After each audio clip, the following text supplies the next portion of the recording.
And so the first thing that we inform students is to always be aware of the expiry date of your passport and to always renew it before you apply for any Canadian immigration document.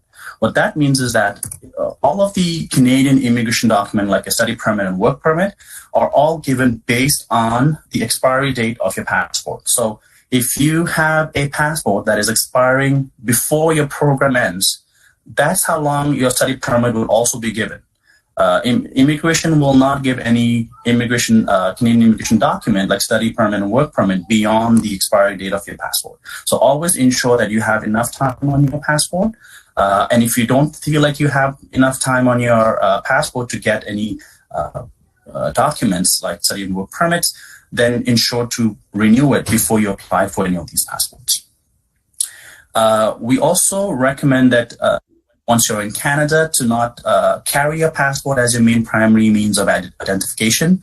And so what I mean by that is once you're in Canada, sometimes you may have to go to a local establishment that may require you to present some form of an identification. And in most cases for international students, your only form of identification is your passport. But that also means that when you do carry your passports around, there could be a potential or a situation where you may lose your passport. And what happens is most students put their in the passport as well. And so they happen to lose not only their passports, but also any of the study and work permits that they may have. And so instead, what we recommend students is, instead of carrying a passport around, is once you're in Canada, in Ontario, you could apply for what is an Ontario photo card. It's something that you'd have to apply, again, through Service Ontario. There's a small fee to it. But then it, sort of serves the purpose of, you having an identification. And it's also valid for 5 years. And sort of it's a really valuable identification that we recommend students to carry on instead of your passport. What we also recommend students is once you're, have received a study permit. Now, you will only receive your study permit once you enter Canada, right? Unless if you are a returning student, then that's a different story. Or a student who has already completed one program in Canada and you're doing your second program. That's, again, for those students, you already have your study permit. But for those that are coming to Canada for the first time, you will receive your hard copy of your study permit once you enter through the port of entry, and that could be the Toronto Pearson Airport or any of the land borders if you're coming in from the United States. So once you get your study permit, please ensure to upload a copy of your study permit to the International Center. And I'm going to ask one of my team to put up the link where you could go in and upload a copy of your study permit. So for anybody that's already in Canada, you could go ahead and do it today. What we also recommend students to do for those that have a study permit is to check the expiry date of your study permit. And if you notice that your study permit does not have enough time, and when I say enough time, I mean your study should be at least a month or 90 days beyond the end date of your program. So let's say if you're starting in September 2019 and your program is supposed to end in April 2021, so it's a very short program, like an 8-month program, and you want to ensure that your study permit is expiring at least 30 days or 90 days after your program ends. And the reason why we say that is once you complete your program, so the example that I just gave right now, let's say a student ends the program in April 2021. If you have a study permit that's expiring in May 2021 or July 2021, that gives you time to at least apply for your post-graduation work permit, or if you are planning to apply for another program, or if you're planning to study another program in Canada, then that gives you enough time to extend your study permit as well. If you have a study permit that is expiring in April 2021, that is when your program ends, then what we recommend students to do is to renew your study permit as soon as possible. And while we recommend that students do it at least 90 days before, it's not a hard deadline. That is, if you miss that 90 days before, permit expires, it doesn't mean that you're not allowed to renew. You can renew your study permit even a day before it expires, but we don't recommend that because everything is done online in terms of renewable process. And with the websites and how things are going now with the whole pandemic, there could be a situation where you may not be able to submit because of technical difficulties or because maybe the immigration website crashed or whatever may happen, right, in that particular day that you're trying to submit.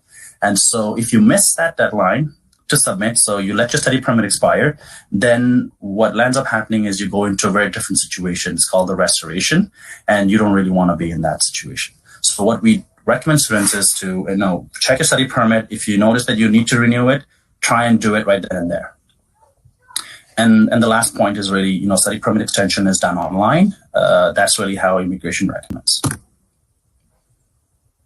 Tenzing? Yep. Oh, can you hear me? Oh, is that you, Melissa? It is. Oh, hi, Melissa.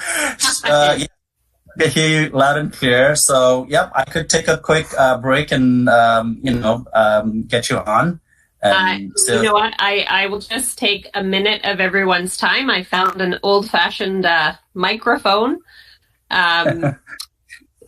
Luckily, there's always a tool in ready to go.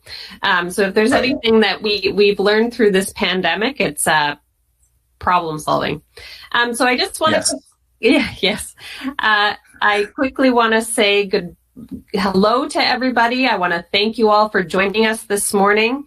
We have almost 500 students joining us. From some of you are here maybe in Canada, and the rest of you are probably out in the world somewhere. So we thank you for joining us. It might be either very, very early in the morning or quite late in the day. As Tenzing has been telling you, there's a lot of really important information that we're going to be sharing with you this morning. So please listen carefully to the information that is shared with you. But also know that if you have any issues or concerns, that the international team is here to help you through your journey while you're at George Brown College. We know and we understand that the circumstances aren't ideal. Most students would prefer to be on campus with us and learning. And we definitely are excited and looking forward to the day when we can all be together again. I just want to point out that the international team over the next few months will be providing a lot of workshops and information that will be helpful for you as you pursue your education here at George Brown College. So please check your email, join us on all our social media channels. The Student Life team as well has been working hard to put together programs and activities to help sort of break up the day a little bit and help you get connected and meet other students here at George Brown College. So I'm going to turn it back over to Tenzing. I just want to thank you all for joining us. We have one semester of students who have joined us online, and we feel good and confident that you will have a good experience here at George Brown over the next semester. So once again, thank you, and I will turn it back over to Tenzing. Thank you, Melissa. So moving on with the important reminders, the temporary resident visa or electronic travel authorization. For students, you will get one of them. So you're not expected to be eligible for both. A few countries are, like if you're from Brazil, for instance, and you do have a temporary resident visa that was issued to you earlier, you should to apply for an electronic travel authorization. But for most countries, I just want to make sure that you are aware that you will be only eligible for one of them. So a temporary resident visa is the sticker that you get in your passports that are from countries like India, China, most of the African countries, and then a few of the Latin American countries. You do require a temporary resident visa. For the other countries, you will get what is called an electronic travel authorization or an ETA. And those are, students that are from countries from Europe Union, or if you're from, countries like Japan or South Korea or Taiwan, you will get an ETA instead. So that's really what it is. And you do require that prior to traveling to Canada, because at the airlines, they will ensure to check that you have to travel to Canada.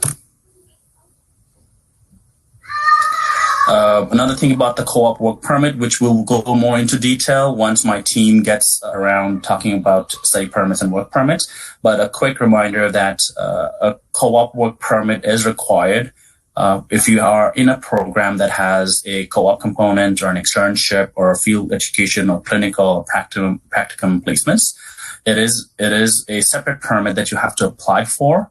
If you do not have one, then please ensure to connect with your international student advisor, and they will inform you of how you would go around applying for one.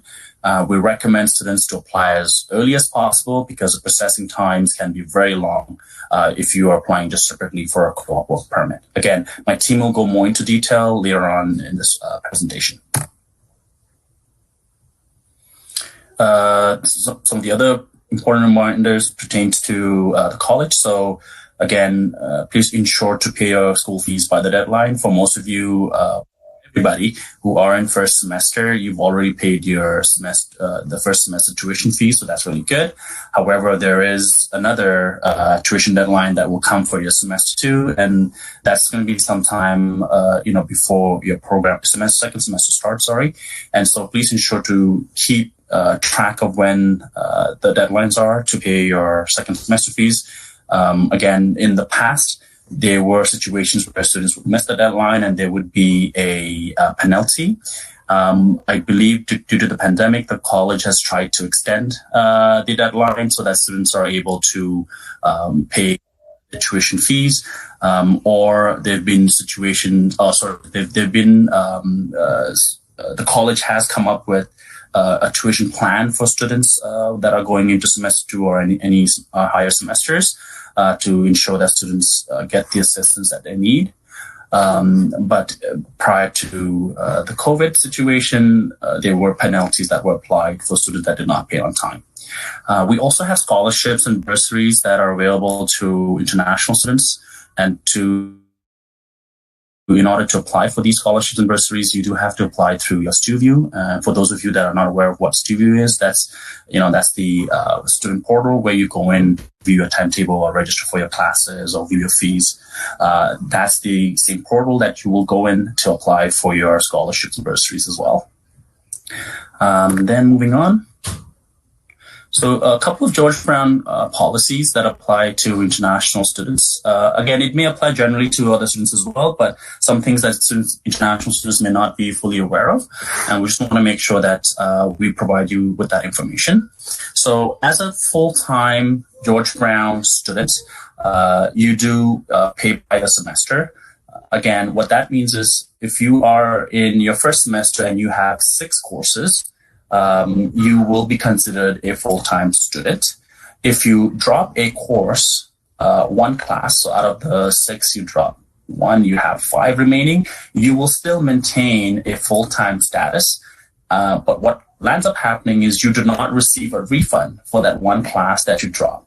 And then when you decide to take that drop class in your future semester, then that drop class will be charged to you as an added fee. So just keep that in mind. Any courses that you drop during the semester, but that does not change your status, so it does not change from full-time status to part-time status, your fee will remain the same. Okay, it's only when your status drops to a part-time and that drop happens before day 10, that's when a refund will be given back to students. But as a part-time student, international student, that may not really work out for your post-graduation work permit, which again, my team will talk down, in this presentation around postgraduate work permit and what do you need to do in order to be eligible for it. We recommend all international students to maintain a full-time status throughout your program. But then going back to how it really applies to the college in terms of the refund, just please keep in mind that as long as you maintain a full-time status, you will be paying for the entire term. And so that's really where the second point comes in. When you take the drop course, then you will be required to pay for it again. Students who are enrolled full-time are normally taking 66 and 2/3% of the prescribed courses of the program, or 70% of the program contact hours. Now, that's sometimes going to be a little difficult to calculate. And so even for somebody like us that works in the college, in the international student support team, what we do recommend for students is, if you're unsure whether dropping 1 or 2 class will change your status at the college, we recommend students at this point to contact registration team. The email is registration@georgebrown.ca. If you contact them, you will be and you inform them of really what you're looking for, which is to see whether or not dropping 1 or 2 class, and you have to mention what courses you're looking to drop, right, will change your status. They'll be able to exactly tell you whether your status will change. So again, that is registration@georgebrown.ca, and they should be able to inform you of your status depending on how many courses you are deciding to drop.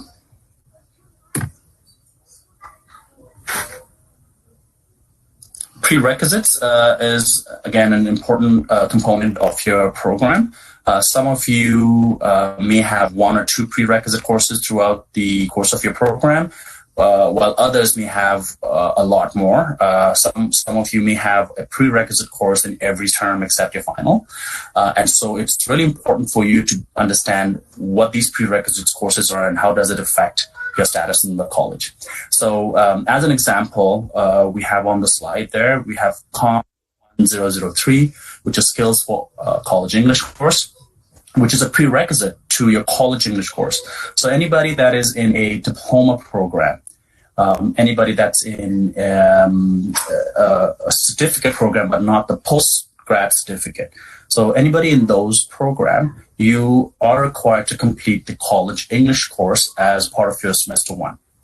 And then if when you are in those the certificate courses, again, I'm not sort of referring to the postgrad certificate, but this is the other certificate courses like the general art and science.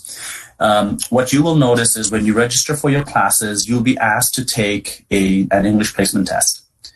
Based on performing the English placement test, you will be either placed in COM 003, which is Skills for College English course, or if you do well enough, you will be placed in College English course in your semester 1.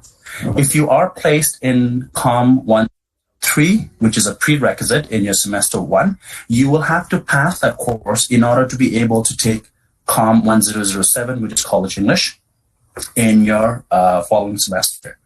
So if you do not pass the COM 10003, then you will not be able to register for College English, which is COM 1007, and that may delay your graduation as well, because that will sometimes extend your semester and when you'll be able to graduate in your program. Now, this is just one very straightforward example.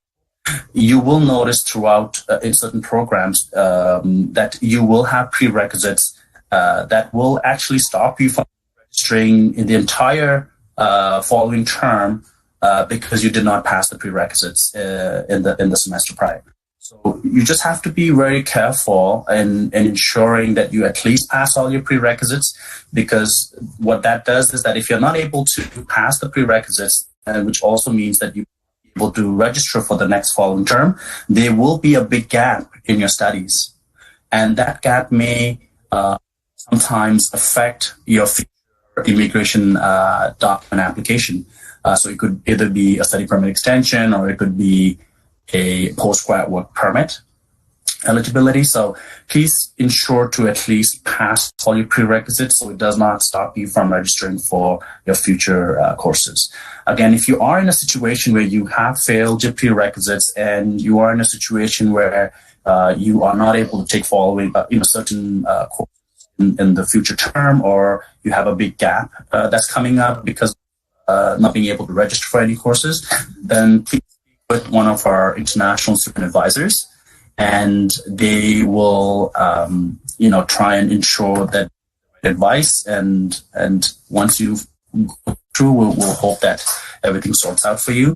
But from our end, what we is that you try and at least pass all your prerequisites. Not that you shouldn't pass any other courses, obviously, that all the students pass all the questions, but when you look at prerequisites, that sometimes would stop somebody from moving on.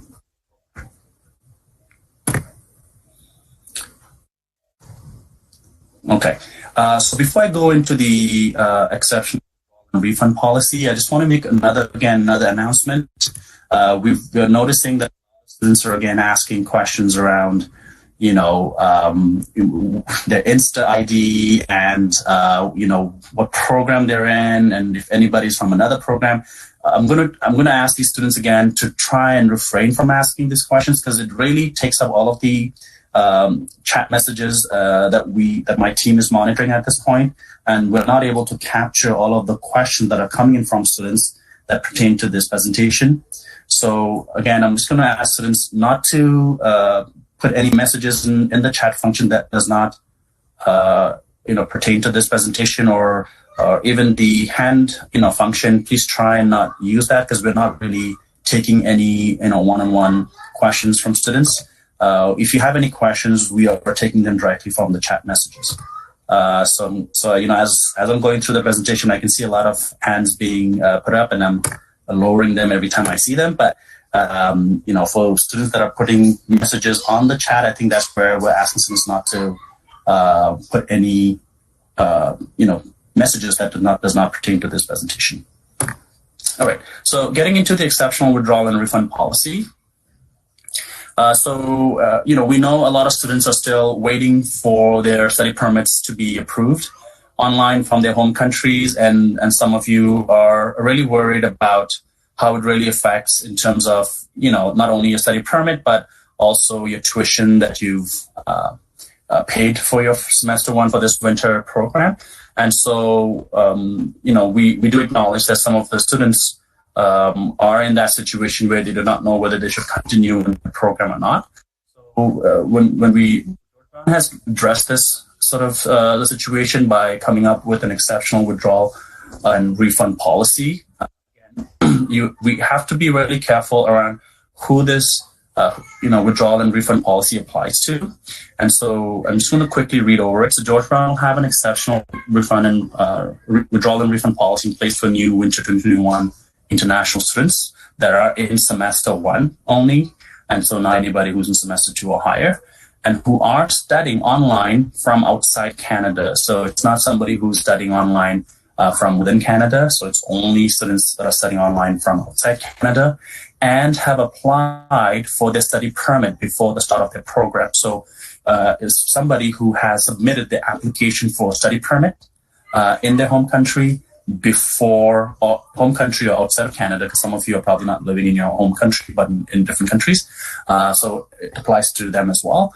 And so if you have applied for your study permit before the start of your program, which is the winter program that starts next week, Monday, so anybody in that situation, this exceptional withdrawal refund policy applies. So for those students, who are eligible under the withdrawal and refund policies can apply for a full refund of the prepaid tuition, less $100 withdrawal fee if your study permit application is refused and you have submitted the refusal document from Immigration, Refugees, and Citizenship Canada. So you have received a refusal document for your study permit application from IRCC, and you must submit this to George Brown by April 16, 2021. So there's a couple of conditions that you have to meet, right? A, you have to be somebody who's studying from outside Canada, and you have applied for a study permit before the start of your program. And it only applies if your study permit is refused, and you have provided that refusal document from Immigration by April 16, 2021. Now, if we have students that get their refusal or do not get the refusal or get the refusal after April 16th, then unfortunately this withdrawal refund policy does not apply, because when we look at the date, April 16th, that is pretty much the last week of your winter term. And so you've already studied the entire semester. And so for us, it does not make sense that, we have this policy open until beyond April 16th. So for somebody that, again, is eligible for this refund policy, we do need to see a refusal of your study permit application from Immigration.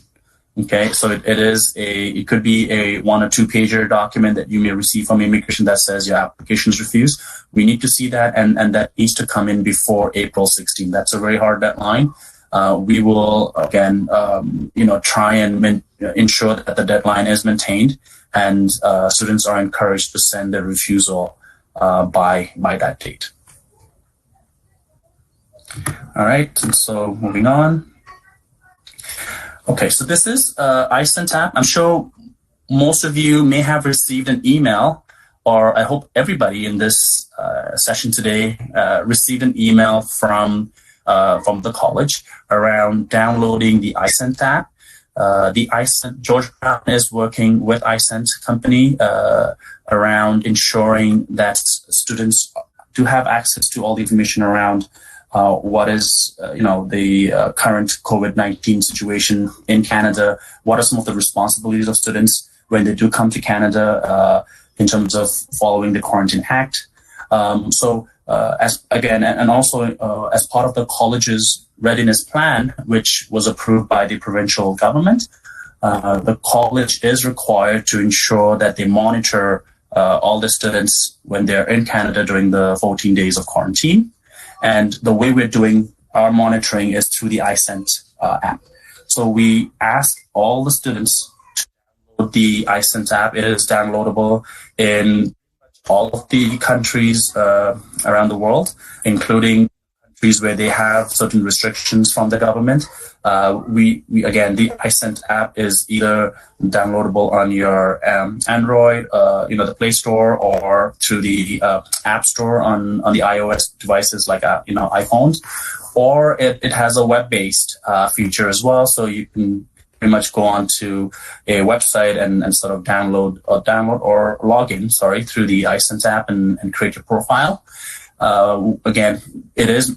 It is a mandatory app that we ask that we're telling students, all the international students at George Brown, because if you fail to do so and we find out that you have come to Canada and have not informed us, then there could be certain following actions that the college may take, right? And this is something that students need to be aware of.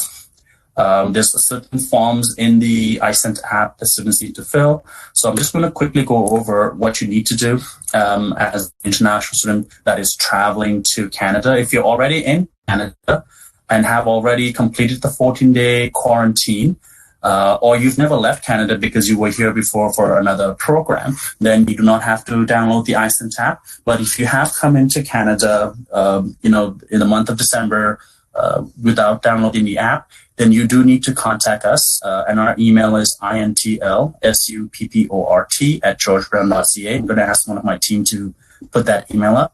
If you have come into Canada in the month of December and you have not informed us or have not downloaded the iSent app, please send us an email soon, because we will do a quick follow-up with you. That's if you're already in Canada. If you're not in Canada as yet and you're planning to travel to Canada, we ask that you download the iSent app as soon as possible. So again, the first thing is, download the app. The step 2 is that you need to review and submit. So within the iSent app, you'll be asked to review all the terms and conditions, and then you'll need to submit all the mandatory forms, such as the quarantine plan, the attestation form, and the emergency contact.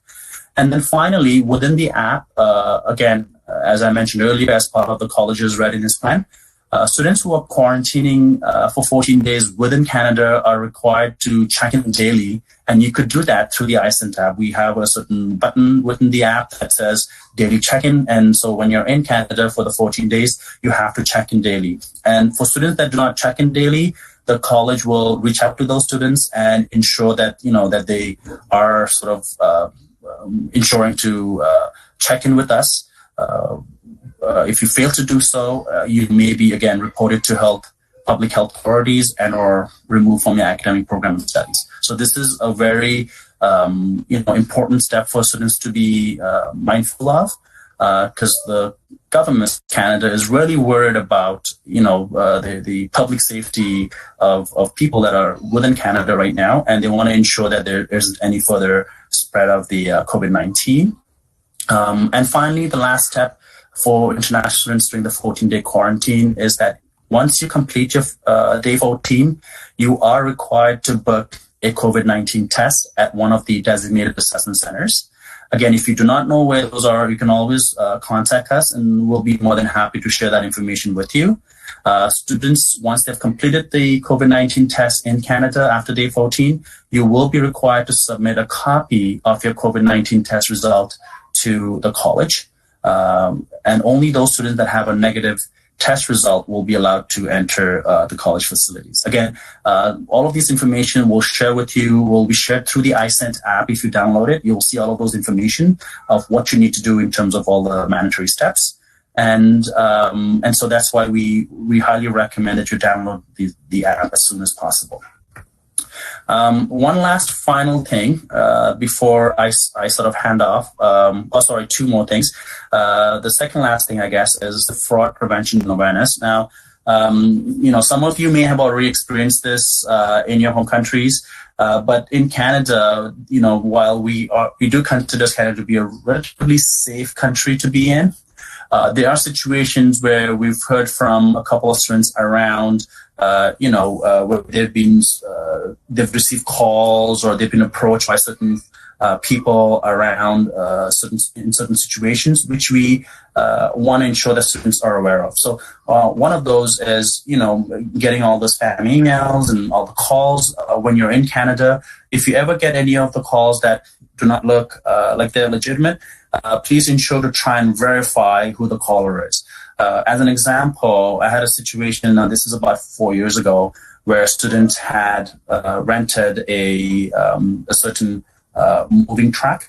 And when they dropped off the moving truck, they got a call from the Toronto police saying that the person had stolen the truck.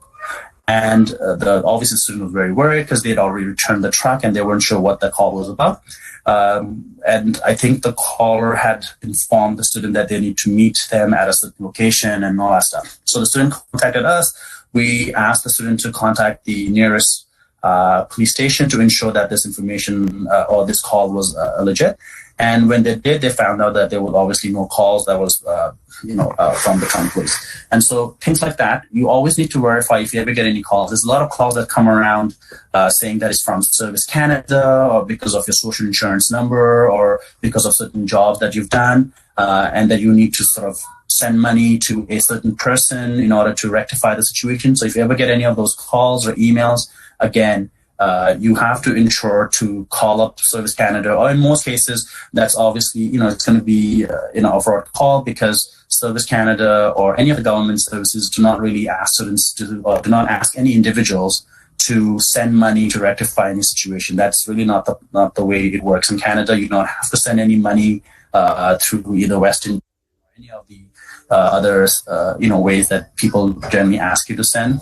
If you are in a legal situation with the government, you will normally get a letter that's going to be sent to your home address saying what the situation is. Right. The other thing is about, the most recent case that I've heard about is that when a student who had been approached by a certain agent that said, if you pay me, 15% less of what your original tuition is, I can then use my card, the agent's card, to pay for your tuition. So the student was in a situation where they thought, if I pay this person 15% or 30% less than what my original tuition is, then they will pay the tuition on their behalf. And what landed up happening is that particular agent obviously took the money from the students, less the 15 or 30%, whatever the promo or the discount that they were giving. But that agent used stolen credit cards to pay for the students' tuition. And so, the way it works with stolen credit cards, when they're used to pay for a certain item, or in this case was the school tuition, is it does not, the college obviously will not catch this on right away because it is a legitimate credit card number that was used. But when the bank follows up and says that it was a fraudulent activity that was done, then all the money is taken off. And so what ended up happening is this particular student eventually had to still pay the whole tuition to the college because the wrong, credit card number was used. And it could also be a situation where the police may get involved because a stolen credit card was sort of used as well.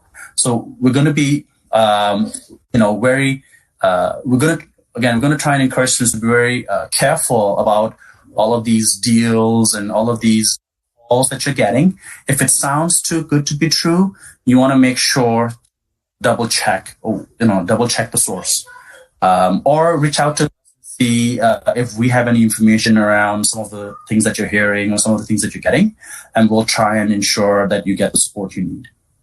The one last thing that I wanted to mention before I hand this off, and I'm sorry I took up a lot of time right now, but what I wanted to mention was recently the federal government announced as of January 7th, for any travelers coming to Canada, you are now required to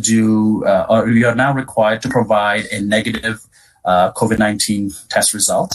And the test must be done within 72 hours prior to your travel.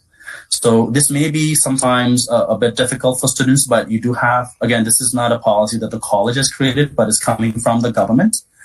We have sent out an email on Sunday to all the students informing of this new announcement from the government.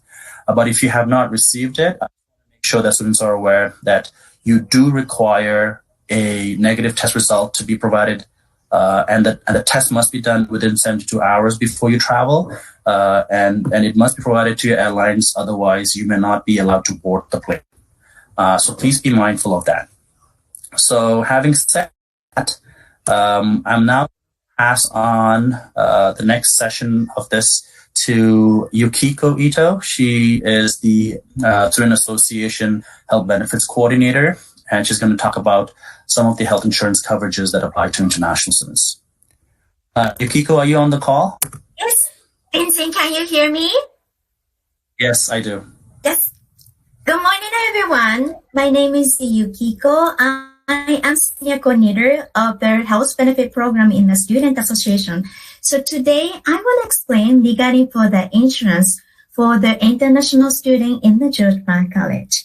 Before I'm starting for my presentation, my presentation is focused on the student whose coverage starting for the January 1st for the winter plan. So some of you may already cover from the September. It might be not apply for you. And also at the end of my presentation, I am going to have a time to answer your all question. So please hold your question until I finish for the presentation. Thank you. So as you're an international student in the post-secondary program, your plan is including for the two types of coverage. On-HIP alternative. This is a medical services such as visiting for the doctor or visiting for the specialist in the hospital.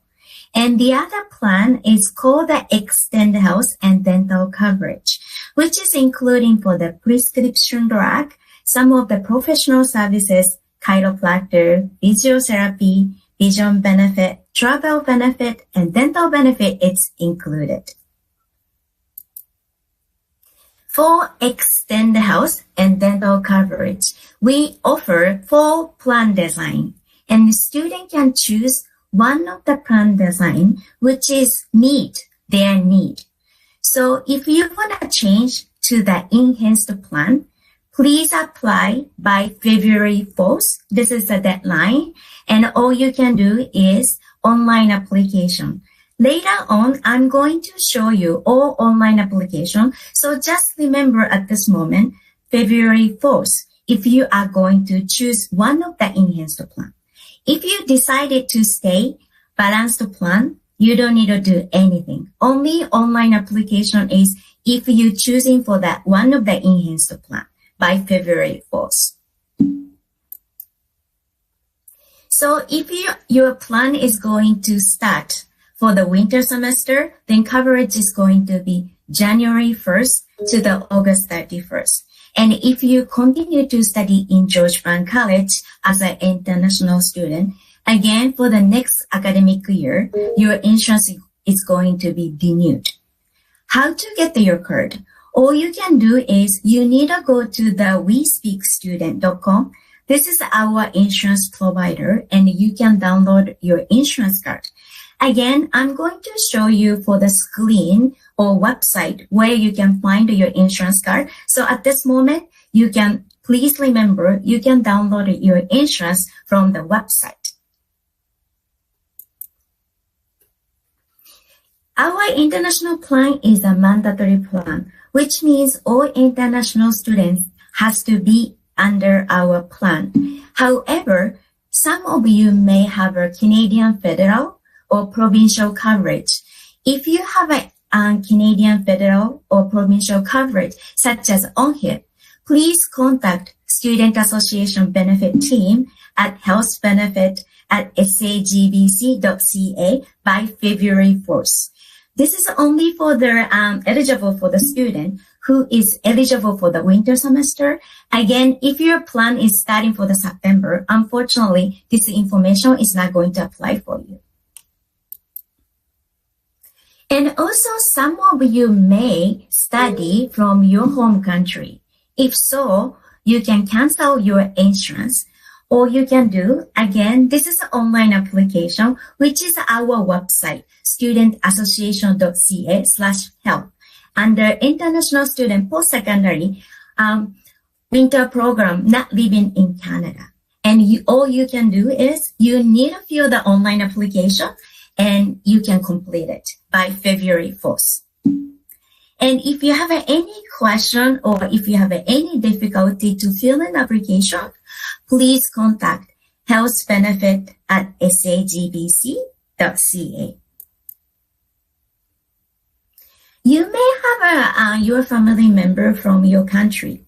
If you want to purchase your family coverage, you can do so. Family means spouse, common in-law partner, or children. And all you can do is, again, this is wespeakstudent.com, and you can apply by online. Deadlines, February 4th, and I'm going to show you where you should go and which application you have to do in order to purchase your family coverage.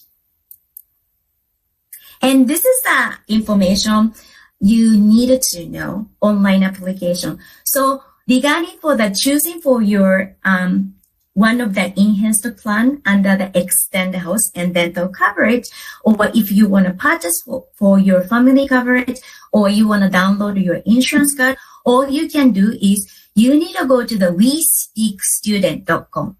Once go into the main page, you have a section to choose a college.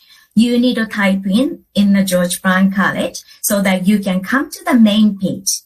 This is our main page. In order to apply for the family opt-in, this is application for the family opt-in, so please apply by February 4th. If you want to choose one of the enhanced plan, this is the online application. Choose your plan design.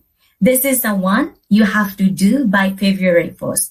Just quick reminder, if you are going to stay balanced plan, you don't need to do anything. And this is the section, International Student Post-Secondary Program. So once click for this orange icon, you are coming into the page, and please focus on the left side of the page. You will find student medical card and booklet. Please click this icon so that the page is going to navigate this page. This is very important. You have to make sure 2021 International Student Insurance Booklet. This is all information you have to know what you cover, you are not covered. So before you're starting for the classes next week, please review for the Our Benefit booklet. And also, as I mentioned, you can download your insurance card. All you can do, you need to type in for your birthday, year and months, and date. And this is very important. Please put the last 7-digit number for the student association. Student ID card. So please put your last 7-digit, your student ID number, and then get the card so you can get your insurance card. And also some of you studying from your home country, especially who are eligible for the plan from winter semester, you can apply for the cancellation for the benefit. All you have to do is you need to come to the studentassociation.ca/health, or just type in studentassociation.ca and click for the health benefit on top of the link, so that you are going to navigating for the health benefit main page. On top of the health benefit page, you will find international student in the post-secondary winter program, not living in Canada. This is an application for your cancel for our international plan who study home country. This is a form. Please fill out, complete this form. This is an online application. Just click for the form and following the instruction, you will complete it. Once you complete application, you will also receive copy of your waiver form. So please keep the waiver form as your references. And also, if you have any question or difficulty to fill the form or any issue, please contact our health benefit team, healthbenefit@sagbc.ca. And on Friday, January 8th at 2 p.m., we speak student, which is our insurance provider, our benefit account manager, explain all details. So please join the webinar on January 8th at 2 o'clock. In order to find for webinar link, you need to go to the George Brown College under the orientation page. And there is so many events and orientation during the winter semester. So you have to scroll down and find it for the January 8th, Friday at 2 o'clock. This is a link for the webinar. So please find it for the webinar information and please join. This is very beneficial for you and you can ask all questions you may have it. And this is our contact information. So we are follow up your inquiry by email and phone and live chat. Live chat is you need to come to the Student Association website and stay main page. And right side underneath, you will find a live chat boxes. And our live chat for the health benefit, it's Monday to Thursday, 10 a.m., 12 p.m., and in the afternoon, 2 to 4 p.m. So if you are comfortable live chat, please come to the Student Association main page and contact with our team. And also, if you have any specific benefit question, you can also contact We Speak Student by email or phone. And I go through for the general information for the benefit. And if you have any question, please send it to the chat box, and so that I can answer the question.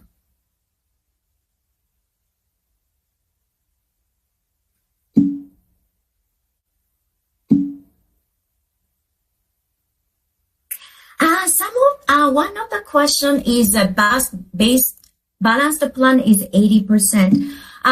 Basically, it depends on the coverage. So it's not necessarily 80% every services. So I'm strongly recommend the person who asking the balance plan 80%, please go to the our benefit booklet. I will go back to the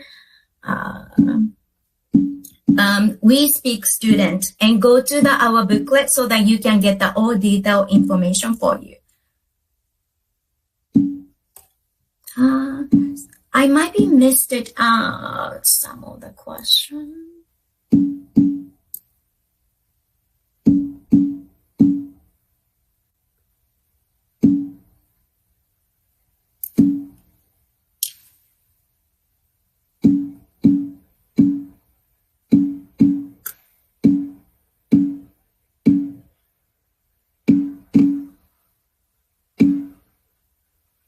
Opt out the career. Someone asking for the I already health insurance, how I opt out the coverage and how much will we get. Unfortunately, I don't have it the student ID number, so I am greatly appreciated. Send it to the email healthbenefit@sagbc.ca with your student ID card. ID number, so that my staff member can assist your question. So at this moment, I'm afraid to answer your question. So please send it to the email to our health benefit account. So someone asking for what if our study permit result is not now by April 16? My recommendation is if you don't apply for the cancellation waiver, opt out by February 4th. Unfortunately, regardless your permit is declined or not, we don't process for the opt-out. So my recommendation, if you don't know for your study permit, its result, please apply for the opt-out. And if your permit is approved and come to Canada, again, please contact health benefit at sagbc.ca. So from there, we can help you for your benefit. So if you're not sure, I'm strongly recommend to apply for the opt-out at this moment, because after February 4th, regardless your permit is declined or not, you are not going to get the benefit refund. And does it cost? Yes. Yukiko, sorry, I'm gonna get one of my staff to help you with questions. Yes, that would be great. A lot of questions coming in, and again, we know that we're not going to be able to get through all the questions, but hopefully we'll be able to get through some of the questions here. And for students that have been asking questions around health insurance, if we aren't able to answer all of your or get to all of your questions, please know that there is the email that's sort of up on the slide right now. That's healthbenefits@sagbc.ca. That's where you can also send in your questions as well. Because we're also trying to be very mindful of the time that we have for this session. So I'm going to ask my team, my staff, Miriam, to help with the questions. Miriam? You got to be a little louder, Miriam. I think your microphone's a bit soft. Okay. I think it's, so that's fine. I'll do it, Miriam. I think your microphone's a bit soft. So one of the questions that's been asked is, is COVID-19 covered under the health insurance plan? Yes, basically, as long as you don't have the pre-existing condition, then you should be covered for the related for the COVID-19. Yes. Okay, thank you. One student is trying to access their health insurance card. It gives an error. Oh, so if you have an error, please contact health benefit at sagbc.ca. Probably it could be for the student. Most likely happening is student put it for the 9-digit instead of the last 7-digit number. But if the student, even they put it for the last 7-digit number, it doesn't come, please contact health benefit at sagbc.ca so that we can help. Okay, just a follow-up question to that for Yukiko. Our students who are currently in semester 1 right now for the winter term, are they able to access their card at this moment, or do they have to wait until day 10? No, at this moment, as long as the student is registered on time and pay for the tuition fee, they must find the list, which already submitted for the student, their insurance provider. But somehow, some reason, they might be not in. But most of the students already active the plan from the January 1st, and they are able to download the card. But that student who couldn't download the card, there is some special circumstances may apply. So again, most of the students able to download the card at this moment. Yeah. Okay. If they're not, then I guess the recommendation is that they contact you through email. That's right. Okay. Okay. So one of the other question is, I start classes on January 17th or maybe January 11th is when winter program starts, and I hope to travel in March. What should I do with insurance? Sorry, I couldn't hear the in the middle of the question. Yes. Can you repeat again? Yeah, sure. So the student has stated that they will be starting their program in January, and they hope to travel, I'm guessing, outside Canada in March. So what March. should I do? Insurance. Or maybe if you could let us know about students that are traveling internationally or outside of Canada and those that have coverage, what should they be aware of? Illustration. So our insurance is basically for in Canada. So those students is probably they keep in the insurance from the January and they expect it to come into the March. Is probably that's my understanding. So I think what they should know is it's in general common question is when they arriving in Canada, immigration may asking for the proof of the coverage or something. So if they are keeping for the insurance, definitely they can download the card and they can show the immigration. And pretty much their coverage starting for the January 1st. So all they can do is review our booklet, and if they have any question prior to come to Canada, again, they can reach us, healthbenefit@shtbc.ca. But most likely when they are student coming to Canada, they're asking the proof of the coverage. So if my understanding is correct, they keep in the coverage, definitely they can show that their insurance card at the immigration. That's coming to my mind. But it could be more, they have a question, then please contact healthbenefit@shtbc.ca. Okay. The other thing, I guess, and you can correct me if I'm wrong, Yukiko, is that for students that are traveling outside of Canada and that have the health insurance coverage, the insurance coverage does not apply if students are traveling to their own home country, correct? But let's say to another country, which is not their home country. So for instance, student from India travels to Europe, for instance, then there is some sort of a coverage for those students that are not going to their home country. Is that correct? Yes. Travel insurance, and it's absolutely correct. Our travel insurance for the international student, if they're traveling home country, unfortunately, our travel insurance is not covered. However, if you're traveling the other country, you can use our travel insurance. Yes. Awesome. So I'll take two more. I'll probably mention two more questions. One is, so if students withdraw from health insurance, so if they opt out of the health insurance insurance coverage because they are now in their own home country or outside of Canada, can students then when they decide to come to Canada again? So there's two scenarios that I want to give you, Yukiko. One is, let's say a student is currently in their home country. They're starting in January.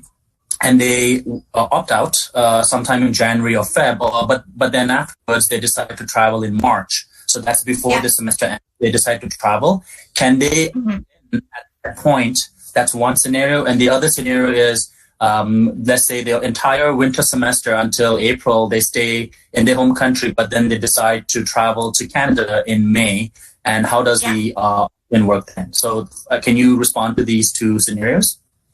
Yeah, so first scenario is that they apply for the opt-out either between January to February. They decided for the March to come to Canada. There is a two option. Either student can buy for the private insurance until April 30th, because after, it's basically for our waiver saying that they can add it for our insurance from May 1st to the August 31st. So two case scenarios. So if you want to buy for the private insurance from that day they arrive in Canada to the April 30th, that's one option. The other option is once you decide and then book the ticket and you know when you arrive into Canada, please contact the health benefit at shtbc.ca so that we can offer for our plan. Unfortunately, you have to pay through benefit fee, even though you cannot use sometime January to until you arrive in Canada, but we can offer for our insurance from the day you come to Canada to until August 31st. So if you decided and you know and you want access to our insurance, please notify once you know when you come to Canada, when you book in the flight ticket to Canada. And the other question is, you say the students staying for the January to the May, April 30th in home country, then come to Canada May. In that situation, basically our waiver saying that those students who opt out from January plan, it's automatically adding for the May plan, which is coverage starting for the May 1st until August 31st. So those case scenario, you don't need to do anything.